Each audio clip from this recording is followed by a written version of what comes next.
Durante uma tarde ameno na Touchdown Restaurant na Palm Beach, membros de Kiwanis Commercial organizou uma conferência de prensa para oficialmente lançar um TV spot novo da campanha de Don't Text and Drive. Nos por corda, durante o último ano, Antata tinha um TV spot que passa na diferentes canais de televisão e de cinema, para que promover hecho com o nome mestre auto e também text.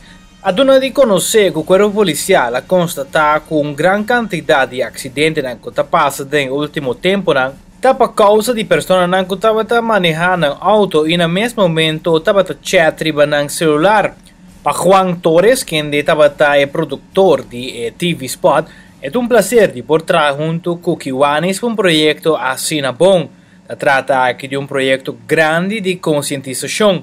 Kiwanis Commercial também estava contente de poder receber cooperação de diferentes canais de televisão que não estão passando e propaganda aqui. Depois de explicação breve de conteúdo e estratégia de propaganda aqui, o público presente tem a oportunidade para promover a minha propaganda. A propaganda aqui lo está passando também para ITV, canal 49.